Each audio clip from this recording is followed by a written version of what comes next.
You know, I just can't really stop holding it. It just feels so good in my hand. It feels just so great to touch. Yeah, I've just really been enjoying this because it's a whole new feeling, especially with with the price I paid for this. Man, this was a steal, and man, I can't get over how good it feels. And now I think I'm gonna squeeze it. I'm gonna do it. I'm gonna squeeze it right here on camera. Oh man, this new Ruger feels fantastic. All right, gamers, like I said, this is basically the documentation of my dry firing to expert journey, right? So I picked up this new Ruger RXM. That's what my last video was about. And I've honestly been addicted to pulling this trigger and dry firing. It's just, it does feel so good because my last weapon, the SD9, was really strange. It had a very long, like normally I like a wall, right? So let's start with that. Normally I like a wall when it comes to firing, even though I haven't shot that much. So I'm no expert, so I'm not here to pretend that. But this is my Taurus G2. This is what I carry sometimes too. But as you can see, let me see if I can put it on there. Oh, hang on. Yeah, there's a wall right there that you hit, and then it goes. And my SD9 didn't have that. Instead, it had a really long, like springed pull. So I wasn't a huge fan of that. And honestly, this one doesn't have that wall really either. And that's one thing that I was hoping it would have. It does not. However, the pole, springed pole, is very, very short. And it's got a lot of tension on it. So that's one upgrade for me. But honestly, it feels super good in my hands, the texture of it. Aiming down the sights, I mean, it's just super quick, okay? It just feels like a super quick acquisition. Hope you like my basement, by the way. That's where I spend most of my time. Anyway, what I wanted to share today was sort of what I was starting out with when it comes to like my equipment, okay? Again, I don't want to pretend like I'm some crazy good operator. I don't really know what I'm doing, okay? So I'm just kind of winging it. So let's start with the weapon that I'm going to be using, the Ruger RXM. I'm hoping to at some point add an optic to it, add a flashlight, get a good holster for that. I'll show you what I use now, but I really wanted to get a good solid weapon to use when I'm dry firing, just to get good at it, to practice, to have something reliable, to have something that's customizable. And I'm very, very happy with my purchase. Even though I haven't shot it yet, that's later this week, I am very, very pleased with what I've got in my hands right now. Again, feels really good to squeeze. The other one that I carry is this G2, like I said, and it's okay. The trigger pull is incredibly long until that wall. I also like the feel of this. It feels really good in my hands, with the magazine especially.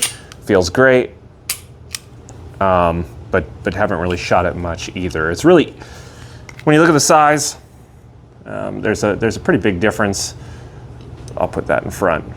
The barrel are like, what, half an inch longer, maybe an inch longer.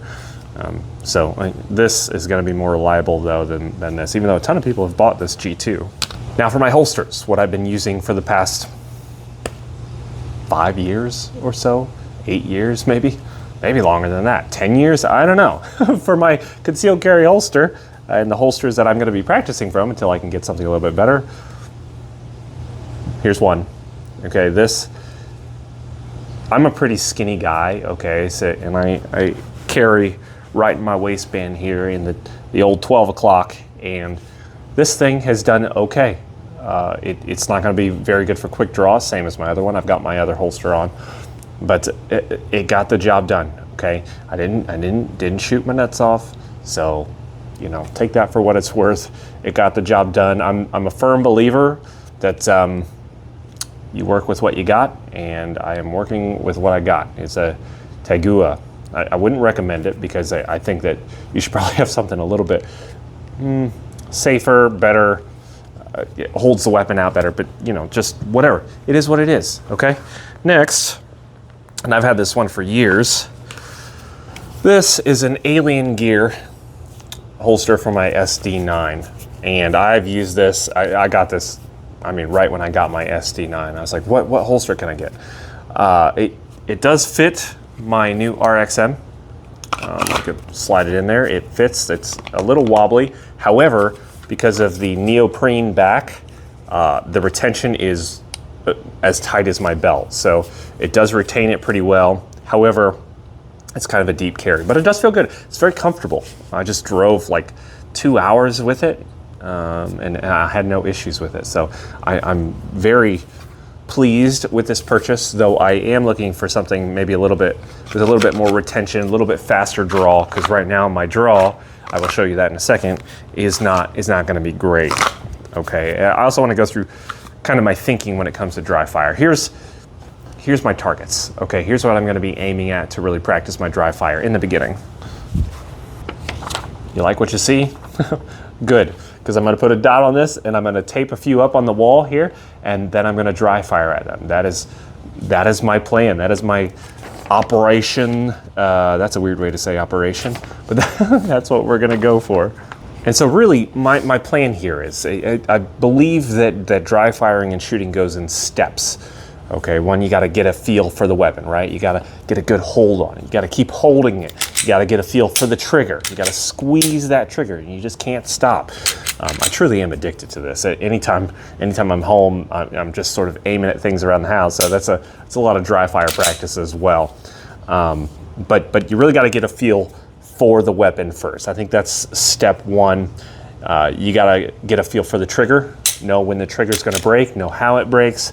Because you're not going to be prepared, and even the best shooters are going to dip down every now and then. Okay, and then I think you need to practice your aiming, right? So my goal is get used to the trigger, or get used to the weapon, get used to the trigger, and then get the aim right, because that target acquisition is going to come from your body and your mind understanding when the sights are going to align, bringing it up to the proper place, not aiming down real far, just trying to get a good feel for it, get a nice strong grip on it, and really shoot or target acquire quicker. Because if you can't hit what you're shooting at, you're not going to defend anybody, right? You're just going to hit some random pedestrians on accident. So don't do that. Don't do that. And then of course you want to work on that recoil control, right? You want to work on aiming. Once you get the triggers down, the aim down, then you can't really simulate it really well. Sometimes airsoft can do it, but it's going to be a little bit different. But when it comes to live ammo, you really want to simulate those shots or shoot those shots so that your body gets used to the recoil and you're not dipping down at all. Once you get that managed a little bit, where you're not dipping when you're shooting and you can kind of hold it steady and you can put those sights where they want to be again, you can speed up the process, right? So you can shoot a little bit quicker, you can draw a little bit quicker. So that's sort of my progression, my thinking here, and I think that's probably pretty accurate to what you should try to do. You should get used to the gun and then work on your aiming and then work on your draw, work on target acquisition, and then work on speed, because seconds matter, of course. Milliseconds matter when it comes to situations where you're going to have to use a gun. So real quick, I'm going to show you a few reps of my dry fire, and then I'm going to go upstairs and hang out with my wife. Now you're going to have to excuse me some, because down in the basement is where my kids have their play area. So this is kind of a play area, and we're just going with the flow. But you can see that I have taped a red circle on the wall, and that's what I'm going to use. Stand a few feet back from that and just shoot at it. So first I want to show you my draw. Ready? This is my concealment right now. Again, I would like something where it's a little bit higher, so my reach, and I can adjust it a little bit, but my reach is not way over here. But beginner, ready? There we go. And I want to work on getting my grip right the very first time, getting that draw out, aiming straight for my target, getting the sights aligned while still looking at my target and firing. So that's my goal here. But first I'm just going to work on my aim from a compressed ready position just for a few reps. What do you think?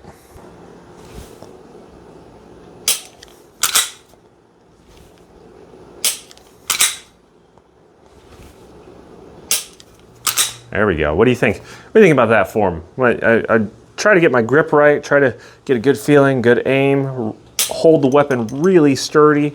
What do you think of the swings too? That's here in the Midwest, that is fantastic for the winter because one of my kids really loves swings. So there we go. Really like these sights. Really like the grip again on my hands. Just feels fantastic. Really excited for this. Eventually, I'm gonna get a laser because I can't see where that goes. So I'm gonna get one of those laser bullets, those laser systems. I really would like to have one of those dry fire mags with a laser attached to it, or like the laser system attached to it, because I think that's gonna be pretty awesome. So that's pretty much it. You weren't expecting that, were you?